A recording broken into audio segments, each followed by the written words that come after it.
गुरुमुखों, जिस शिष्य के साथ अध्यापक की रहनुमाई हो वह शीघ्र ही प्रवीण हो जाता है। ठीक इसी प्रकार जिसके हृदय में सद्गुरु के वचनों का आधार होता है वहां सर्व शिक्षाएं सरलता से आ जाती है। संत महापुरुष फरमाते हैं कि साधु को अपने इष्ट देव के अतिरिक्त अन्य किसी का आश्रय नहीं लेना चाहिए, तभी एक चित होकर भक्ति सेवा और भजन अभ्यास हो सकेगा। अन्य किसी के आश्रय रहने वाला गुरु कृपा से वंचित रह जाता है। प्रातः काल उठकर पहले भगवान का नाम जपो, फिर अपने कार्य करो। मालिक जागृत रहे और सेवक नींद करे और बेकार रहे, यह तो लज्जा की बात है। तुम सदैव सद्गुरु के चरणों में बैठे रहो अथवा उनके श्री चरणों से तार जुड़ी रहे तो दुख और भय निकट नहीं आएगा और सदा प्रसन्न रहोगे। जब कोई व्यक्ति विषय रसों में आसक्त है उसे नाम का रस आ ही नहीं सकता, इसलिए नाम का रस चखने के लिए विषय रस को त्यागना। गुरु को वीडियो लाइक करना, सब्सक्राइब करना प्लीज़। बहुत मेहनत से मैं आपके लिए वीडियो लेके आता हूँ, बहुत मेहनत से मैं सत्संग बनाता हूँ। वीडियो लाइक कर देना, सब्सक्राइब कर देना प्लीज़। पड़ेगा और अभ्यास में दिल लगाना होगा। प्रमाद न करो, क्योंकि पुरुषार्थ के बिना कुछ भी प्राप्त नहीं होता। तुम्हारा मन जो कई जगहों पर विभाजित हो रहा है उसे एकत्र करके श्री सद्गुरु देव जी के श्री चरणों में लगाओ। चंचल वृत्ति वालों को आंतरिक शांति उपलब्ध नहीं होती, चाहे वे पूर्ण सृष्टि के सम्राट ही क्यों न बन जाए। संत महापुरुष फरमाते हैं कि सद्गुरु का उसी सेवक के हृदय में निवास होता है जो आज्ञाकारी होता है और सद्गुरु के चरणों में जिसका अटूट प्रेम होता है।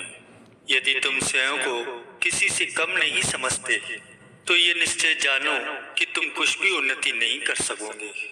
पहले स्वयं को शांतमय बनाओ, फिर दूसरों को शांत बना सकोगे। उसकी चिंता मत करो कि अमुक व्यक्ति विरोध में है, परंतु ये विचार करो कि सद्गुरु के संकेत या आज्ञा पर चलते हो या नहीं चलते। श्री वचन तुम्हारे साथ है, लाखों शत्रु भी तुम्हारा कुछ नहीं बिगाड़ सकते। जिसके सहायक स्वयं मालिक हैं उनका कोई भी कुछ नहीं बिगाड़ सकता, क्योंकि कोई भी शक्ति उनकी आज्ञा के बिना कुछ भी नहीं कर सकती। सद्गुरु तुम्हारे हृदय में विराजमान है तो तुम सच्चे धनवान हो, कुलवान हो, प्रतिष्ठावान हो। जो भी श्रेष्ठ पदार्थ प्राप्त करो वे भगवान के श्री चरणों में भेंट करो। उनसे जो प्रसाद मिले अमृत समझकर ग्रहण करो। जो दूसरों को दुखी करता है वह स्वयं कदापि सुखी नहीं रह सकता। जो दूसरों को करना चाहिए उसका तो हमें विचार रहता है, परंतु जो हमें करना चाहिए वह हम क्यों भूल जाते हैं। अच्छा तो ये है कि स्वयं को दोष दे, दूसरों को क्षमा कर दे। स्वयं से युद्ध करो, दूसरों से सम्मति करो। अनुकूल विचारों से मिलकर चलना कोई बड़ी बात नहीं है, प्रतिकूल विचारों वालों से मिलकर चलने में ही शूरवीरता है। तुम अपने मन को संयमित रखो, प्रत्येक वस्तु तुम्हें ज्ञान देंगी। ज्यों ज्यों दृष्टि साफ होती जाएंगी त्यों त्यों तुम्हें प्रत्येक कार्य में भलाई ही नजर आएंगी। जिनके मुख से खराब बातें निकलती हैं उनका मन भी बुराइयों से ही भरा होता है। आपका सबसे बड़ा शत्रु आपके भीतर ही विद्यमान है। यदि दूसरे को शत्रु समझते हो तो बहुत बड़ी गलती में हो। सद्गुरु के अतिरिक्त अन्य किसी वस्तु से आनंद आ रहा है तो उसे धोखा समझो। विकारी मनुष्य बाहर से देखने में चाहे कितना ही सुखी क्यों न हो, परंतु उसका हृदय हमेशा ही अशांत रहता है। यदि सारा संसार तुम्हें बुला दे तो कोई हानि नहीं, परंतु यदि सद्गुरु ने बुला दिया तो इससे बड़ी और कोई हानि नहीं है। इसीलिए भूल कर भी कोई ऐसा काम न करो जिससे सद्गुरु तुम्हें बुला दे। सद्गुरु को विस्मृत करने से जो हानि जीव की होती है इतनी अन्य कोई शत्रु नहीं कर सकता। जब सब ओर से निराशा के बादल छा जाते हैं तो श्री सद्गुरु देव जी का आश्रय सूर्य बनकर चमकता है। इसलिए सर्वदा उनकी चरण शरण का ही सहारा लो ताकि निराशा का मुंह ही न देखना पड़े। यदि तुम किसी संकट में हो तो सद्गुरु को याद करो, वह संकट शीघ्र ही टल जाएगा। लोगों से जो सम्मान गुरु को कमेंट में लिख देना जय श्री धन पाते हो वह नाशवान है। उस पर प्रसन्न होंगे तो वास्तविक प्रसन्नता गंवा बैठोगे। तुम किसी की स्तुति से पावन नहीं हो जाओगे और ना ही निंदा से बुरे बन जाओगे। सुशील और नम्र व्यक्ति की पहचान एक ही है, वो सदैव भला ही करता रहता है और स्वयं को छोटा समझता है। सद्गुरु को ध्याने वाला धनियों में धनी है और विद्वानों में विद्वान है, क्योंकि कई धनी और विद्वान उनके द्वार के दास हैं। मायावी प्रेम धोखा देने वाला है, दुखी करने वाला है। सद्गुरु का प्रेम स्थिर और सुखदायी है। मंजूरे नजर उसे न समझो जो अपनी महिमा स्वयं करता है, बल्कि उसे समझो जिसकी महिमा सद्गुरु करे। सद्गुरु की महिमा गाने वालों से प्रेम करो, ना कि जो तुम्हारी बड़ाई करे उनसे करो, क्योंकि महिमा योग्य तो केवल एक सद्गुरु ही है। सद्गुरु हंसकर बोले और तुम प्रसन्न रहो, यह तो सभी कर सकते हैं, परंतु स्थिर चित्त तो वो है जो हर दशा में प्रसन्न रहे और परीक्षा काल में अधिक नम्रता और प्रेम को धारण करे। मालिक से प्रीति अत्यंत कठिनाई से जुड़ती है।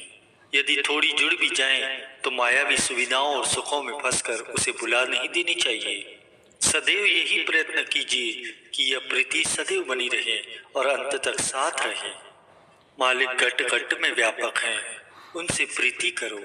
जहाँ उनकी ज्योति प्रकट हो वहाँ घनिष्ठ प्रेम होना चाहिए। यह अभिलाषा कदापि न रखो कि मेरे साथ किसी का दिल से लगाव हो, और ना ही तुम किसी से दिल लगाओ, परंतु सदैव यही भावना रखो कि सबका सद्गुरु के श्री चरणों में प्रेम हो। यदि आप अभी कष्टों में हो तो विश्वास करो कि अभी सुख भी उपलब्ध हो जाएंगे। सेवक की रक्षा उपलब्ध हो जाएंगे। सेवक की रक्षा करना मालिक अपना प्रथम कर्तव्य समझते हैं। अहंकार से बचाने के लिए, नम्रता धारण कराने के लिए कभी कभी वे ऐसी रचना रचा देते हैं ताकि सेवक अभिमान में न आए और उसका भक्ति धन सुरक्षित रहे।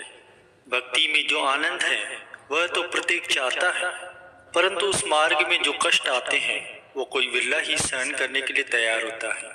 सच्चा सेवक उसे समझो जो न किसी वस्तु की न मान बढ़ाई की इच्छा रखता है और सदैव सेवा में तल्लीन रहता है। अहंकार से की हुई सेवा करोड़ भी कौड़ियों के तुल्य है और नम्रता और श्रद्धा की कौड़ी भी करोड़ से अधिक है।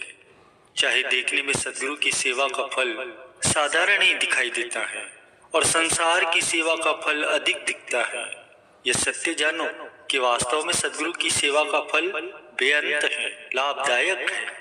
मालिक का हर समय धन्यवाद करते रहो और उनके उपकारों का गुणगान करते रहो, ताकि उनकी कृपा सदा आप पर बनी रहे। दुख जो मिला है उसका कारण स्वयं को ही समझो। अभी भी उनकी कृपा समझो जिन्होंने सूली से कांटा बनाया है। गुरुमुखों का सच्चा धन गुरु कृपा ही है। उन्हें लोगों के सम्मान की आवश्यकता नहीं पड़ती। सब कुछ करते हुए भी ये समझो कि मैंने कुछ नहीं किया। सद्गुरु से विमुख होकर जो केवल संसारी भोगों में ही मग्न रहा तो वह यम के दंड से कैसे बच सकेगा। भक्ति का मार्ग जितना अधिक सूक्ष्म और ऊंचाई पर है उतना ही अधिक गिरने का भय भी है। इसलिए प्रतिपल सावधान रहो। दृढ़ विश्वास और अदम्य उत्साह से अपने लक्ष्य की ओर आगे बढ़ते रहो। इतिहास साक्षी है कि हर युग में संत महापुरुषों का संसारियों ने विरोध ही किया है, क्योंकि वे जीवों को मोह माया की दलदल से छुड़ाते हैं और संसारी लोग इसे सहन नहीं कर सकते। लेकिन धन्य है वे महापुरुष जो कि प्रत्येक दुख और कष्ट को शांति और संतोष से सहन कर लेते हैं। जब तक आपने सद्गुरु की चरण शरण ग्रहण नहीं की तब तक एक साधारण मनुष्य की तरह साधारण काम करने की शक्ति आप में निहित थी, परंतु अब महान शक्ति से महान कार्य कर रहे हैं। ये शक्ति, ये बुद्धि किसने प्रदान की? स्पष्ट है कि सद्गुरु की शक्ति से ही महान कार्य हो रहे हैं। उनका धन्यवाद करो, उनका उपकार समझो। यदि आप में कृतज्ञता है तो ये आपको मानना ही पड़ेगा कि सब कार्य मेरी शक्ति के बाहर थे जो हो गए हैं। यदि करता धरता आप मालिक को समझोगे तो मालिक आपके हृदय में निवास करेंगे। गुरु को वीडियो लाइक करना, सब्सक्राइब करना प्लीज़।